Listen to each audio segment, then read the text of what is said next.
पाकिस्तान में ओहदे, मनसब और इख्तियारात के लिहाज से तीन सबसे बड़ी या ताकतवर शख्सियात समझी जाती हैं। एक मुल्क का वज़ीर-ए-आज़म है, दूसरा मुल्क का चीफ ऑफ आर्मी स्टाफ है और तीसरा मुल्क का चीफ जस्टिस है। 3 दिन तक मुल्क की एक बड़ी शख्सियत यानी चीफ ऑफ आर्मी स्टाफ का मुकदमा मुल्क की दूसरी बड़ी और ताकतवर शख्सियत चीफ जस्टिस की अदालत में चलता रहा।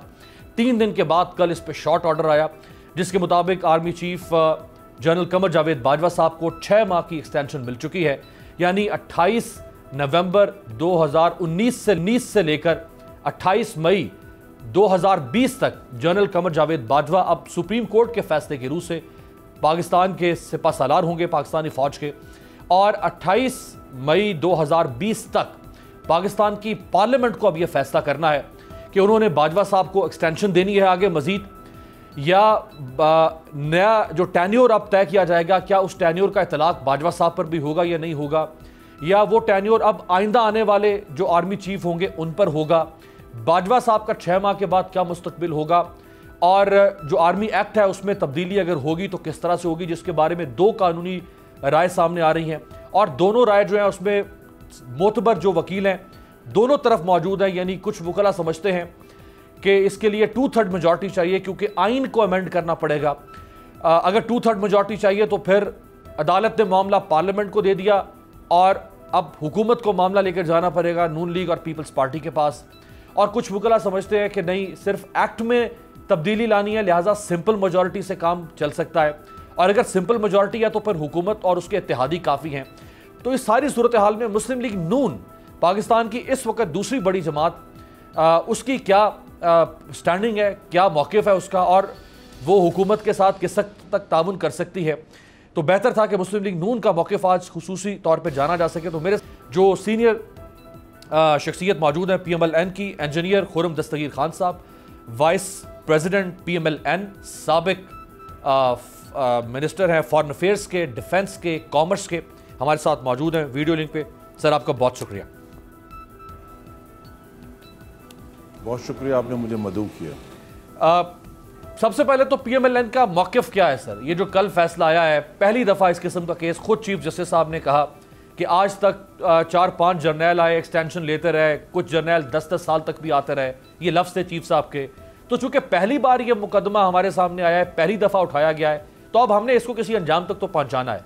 तो उन्होंने तो पहुँचा दिया, अब पॉलिटिकल पार्टीज़ बिलखुसूस PMLN क्या सोच रही है?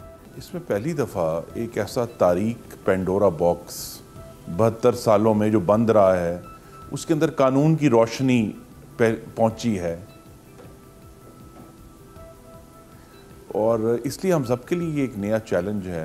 और ख़ुद मेरा भी ये ख्याल था कि ये लाहौर में तो मेला चरागा लगता है, लेकिन इस्लामाबाद में जो 3 दिन हमने मेला नालायकियाँ देखा है उसके बहुत मुज़मरात होंगे, और कोर्ट ने ये फ़ैसले किए हैं। अब इशू इसमें 2 हैं।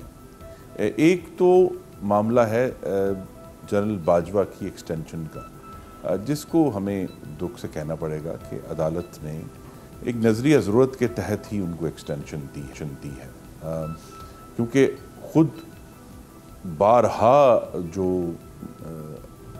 बेंच की तरफ से पूछा गया हुकूमत के जो अटॉर्नी जनरल रिप्रेजेंट कर रहे थे, और जनरल बाजवा के वकील भी थे फ़रोग नसीम साहब, कि क्या कोई एक्सटेंशन की हमारे पास कानूनी जवाज़ मौजूद है। और फिर कोर्ट ने लिखा कि the attorney general was at pains, यानी उन्होंने बड़ी मुश्किल से ये बात और बड़ी यानी एक जिद्दोजहद से ये बात कोर्ट को समझाई कि 72 साल से ये मामला जो है ये रवायत पर चल रहा था, इस पर कानून कोई मौजूद नहीं है। तो ये हुकूमत ने फैसला करना है कि वो किस किस्म का मतन लेकर आते हैं, और फिर उसके ऊपर बिलाशुबा जो है हमें मुस्लिम लीग नून की उस मतन की बुनियाद पर राय देगी। इतनी दफ़ा आप पार्लियामेंट के मेंबर चुके हैं, आपके वालिद भी पॉलिटिक्स में, इतने अरसे से पाकिस्तान की सियासत आप देख रहे हैं, आपकी पार्टी कई दफ़ा पावर में आ चुकी है। हम जब मौजूद थे सुप्रीम कोर्ट में, और जब हमने अटॉर्नी जनरल के मुंह से ये सुना उस वक्त बेंच के सामने कि पाकिस्तान के आइन में और पाकिस्तान के कानून में आर्मी चीफ का टेन्योर कहीं दर्ज ही नहीं है, और पाकिस्तान का आइन, पाकिस्तान का कानून खामोश है कि आर्मी चीफ को कितनी मुद्दत के लिए होना चाहिए और एक्सटेंशन हो सकती है या नहीं हो सकती।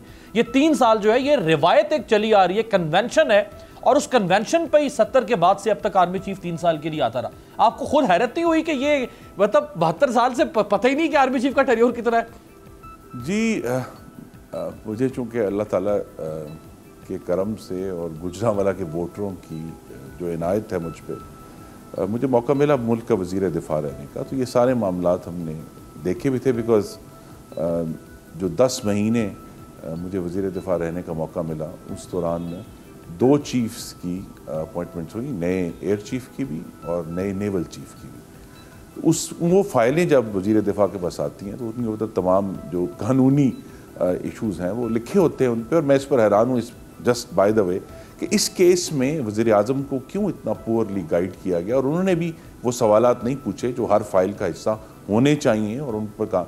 लेकिन ये हमारे सामने था कि ये नहीं हुआ। और हकीकत यही है कि इस मुल्क में चूँकि 72 सालों में आधी से ज़्यादा जो मुद्दत है मुल्क में फ़ौजी आमरीतें रही हैं, गालिबन बशमूल हम सब के किसी को ज़रूरत ही नहीं थी कि इसको पर सवाल कर सकें या सवाल उठा सकें। राइट। शहबाज शरीफ साहब चूंकि मुल्क से बाहर हैं, कोई शहबाज शरीफ साहब चूंकि पार्टी को हेड भी कर रहे हैं, अपोजिशन लीडर भी वही है कौमी असम्बली में, तो शहबाज शरीफ साहब को फैसला पहुंचा दिया गया है। क्या उनकी मुशावरत पार्टी की हद तक आप लोगों से कुछ शुरू हुई है? जी, अभी तो मुशावरत शुरू नहीं हुई। हमारा ये ख्याल था कि कौमी असम्बली का इजलास जो 2 दिसंबर को बुलाया गया है उसमें हम खुद भी आपस में बैठेंगे और शहबाज साहब से भी। आज की टेक्नोलॉजी के दौर में कोई बिल्कुल भी रुकावट नहीं है कम्युनिकेशन में। लेकिन ये हुकूमत जो है ये पार्लियामान से मफरूर है, लिहाजा वो उन्होंने इजलास भी चूँकि कैंसिल कर दिया। तो अब हमें उम्मीद है कि अगला हफ्ता जैसे शुरू होता है, मंडे या ट्यूसडे को, तो पार्टी के सीनियर लीडरशिप की मीटिंग होगी। शहबाज साहब को भी उसमें ज़ाहिर शामिल किया जाएगा, वो हमारी क़यादत करेंगे। और असल में इसमें जो उबहाम है वो यही है कि ये हुकूमत जो अब जिसकी नालायकी के बारे में कोई इबहाम नहीं रहा, जब तक ये किसी टेक्स्ट कोई मतन हमारे सामने नहीं रखते कि ये एग्जैक्टली क्या करना चाहते हैं, तब तक स्पेसिफिक राय देना जो है वो मुश्किल होगा। तो अभी एक अमूमी डिस्कशन तो ज़रूर होगी, लेकिन जब तक हुकूमत एक टेक्स्ट पब्लिक नहीं करती तब तक फिर इसके ऊपर टेक्निकल बात होगी। एज आई सेड कि चूँकि चारों चीफ्स पे इतलाक होना है, मयाद का भी तयन होना है, एक्सटेंशन का भी तयन होना है, कितनी दफ़ा दी जा सकती है नहीं दी जा सकती, और बिलाशुबा उनकी जो तनख्वाह और मराहत है जिसका आइन के अंदर बाकायदा जिक्र किया गया है, ये सब चीज़ें जो हैं जब हुकूमत अपना पॉइंट ऑफ व्यू लेकर आएगी तो फिर इंशाल्लाह मुस्लिम लीग नून और अपोजिशन की तमाम जमातें जो हैं हम खुद भी बैठेंगे और हमारी ये बहुत कोशिश होगी कि इस पर तमाम जो अपोजिशन की जमातें हैं वो एक मुतफ़िका राय लेकर आएँ। जिस तरह अभी कुछ हफ्तों पहले मौलाना की मौजूदगी में जो 9 जमातें थी वो इकट्ठी थी, इस मामले में भी अगर एक मुतफ़िका राय आएगी, क्योंकि ये हमें याद रखना है कि ये अब जो लेजिस्लेशन होने जा रही है इंशाल्लाह, ये सिर्फ किसी आज के ऑफिस होल्डर जनरल बाजवा के लिए नहीं है, ये इंशाल्लाह आइंदा आने वाले तमाम जो जॉइंट चीफ्स हैं, चीफ ऑफ आर्मी स्टाफ हैं, नेवल चीफ हैं, एयर चीफ हैं, उनके ऊपर इसका तयन होगा। तो लिहाजा इस तनाजुर में और लॉन्ग टर्म व्यू को लेकर हमने ये लेजिस्लेशन करनी है। राइट। अच्छा, आप कह रहे हैं कि जी ये हुकूमत की नालायकी, पीपल्स पार्टी भी कह रही है हुकूमत की नालायकी। खैर, चीफ जस्टिस साहब ने भी फरमाया कि हुकूमत बार बार अपना मौक़िफ़ बदलती रही और अटॉर्नी जनरल मुतमईन नहीं कर सके। फ़रूक नसीम साहब ने इसके प्रेस कॉन्फ्रेंस में आप सब लोगों को एक जवाब दिया है कि जी अगर हम नालायक थे तो आप हमसे भी गए गुजरे थे। दिखा दिए उन्होंने क्या कहा है। जिसने 18वीं तरमीम बनाई उन लोग से पूछे उस वक्त क्यों नहीं सही किया ऐसे। उसके बाद जो हुकूमतें आई 2, क्यों नहीं ठीक किया उस वक्त। उससे पहले जो हुकूमतें थी क्यों नहीं ठीक किया उस वक्त। पुराना प्रोसीजर अगर फ्लॉड था, चल रहा था, तो वो सब ठीक है।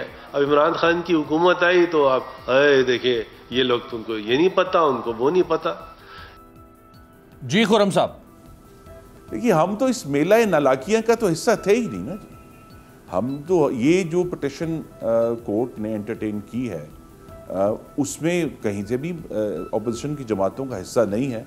और एक जिस तरह मैंने कहा कन्वेंशन के ऊपर मामला चल रहा था और उसकी मैंने आपको वजह भी बताई है कि इस मुल्क में तवील दिहाइयों तक फौजी अमरीतों का रोल रहा है और किसी की जुर्रत नहीं थी कि वो इस पर सवाल भी करते। और हम सबको जो है जो इस सियासत का हिस्सा रहे हैं, हमने जो देखे हैं मामलात, तो अगर फ़रूक नसीम का सबसे बेहतर जवाब, मोहतरम आज फिर वज़ीर बन गए हैं, उनको मुबारक हो, कि उनके सवाल का जवाब ये है कि इसलिए तरमीम नहीं की, इसलिए उसमें चेंज नहीं आया कि जनरल अयूब इस मुल्क के हुक्मरान रहे हैं, जनरल जाजा इस मुल्क के हुक्मरान रहे हैं, जनरल ज़िया इस मुल्क के तवील अरसे तक हुक्मरान रहे हैं और परवेज़ मुशर्रफ इस मुल्क के तवील अरसे तक हुक्मरान रहे हैं। तो यहाँ जब इस तरह की जो एक प्रोफेशनल दिफा की जिम्मेदारी है, जब उसमें पूरी तरह सियासत भी शामिल हो जाए तो फिर उस पर क्वेश्चन करना जो है वो इस पर मुश्किल है, और इस पे इसलिए ये लेजिस्लेशन नहीं हुई। और आज भी मैं खुलकर आपसे कहना चाहता हूँ कि अगर अदालत इस मामले को,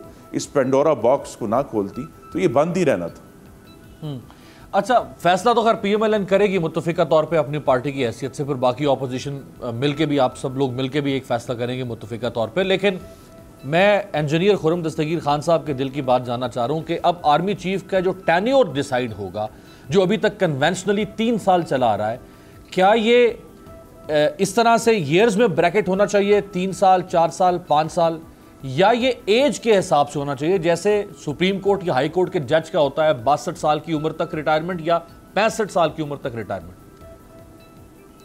जी, सुप्रीम कोर्ट ने तो एक फिक्स किया हुआ है। गालिबन अगर मुल्क में गैर यकीनी की जो सूरत हाल हर आर्मी चीफ की जो नामजदगी है या उनकी तैनाती है उसके ऊपर पैदा हो जाती है, तो गालिबन सुप्रीम कोर्ट वाला फार्मूला जो है वो हमारे लिए आसानी पैदा करेगा सबके लिए, कि सबको, हमें जिस तरह मालूम है कि अगले 5 या इवन शायद 7-8 साल तक जो है कौन हमारे मोअज़्ज़ज़ जज जो हैं वो चीफ जस्टिस होंगे, तो वो गालिबन एक बेहतर फार्मूला है। लेकिन अगर इससे कोई बेहतर फार्मूला हुकूमत लेकर आती है, हम भी इस पर गौर कर रहे हैं, जिससे एक तो बेयकीनी की सूरत हाल ख़त्म हो, और दूसरा ये कि हमें क्लियरली पता हो कि जी ये इतनी देर ये चीफ ऑफ आर्मी स्टाफ रहेंगे और फिर ये रिटायर हो जाएंगे। तो ये जो गैर यकीनी सूरत हाल है और बेयकीनी की सूरत हाल है, और शायद ये भी हमने देखा है, ये बार बार जो गलतियाँ जो हम सियासी हुकूमतों ने की हैं, कि ये एक अब तारीख़ी तौर पर बेहतर अमल होगा कि हम जो सीनियर मोस्ट, ये मैं अपनी ज़ाती राय दे रहा हूँ, ये मुस्लिम लीग नून की राय नहीं है, कि सीनियर मोस्ट जनरल को ही चीफ ऑफ आर्मी स्टाफ बनाया जाए। तो इसको फिर कोडिफाई भी करना पड़ेगा ना, जो आप कह रहे हैं ख्वाहिश तो बड़ी अच्छी है आपकी, लेकिन इसको कोडिफाई करेंगे फिर कि सीनियर मोस्ट जनरल हुआ करेगा आइंदा से, जैसे सीनियर मोस्ट जज सुप्रीम कोर्ट में वो चीफ जस्टिस होता है, कभी झगड़ा ही नहीं है इसके ऊपर कि जस्टिस साकिब निसार साहब के बाद आसिफ खोसा साहब के बाद जस्टिस, कोई झगड़ा ही नहीं है।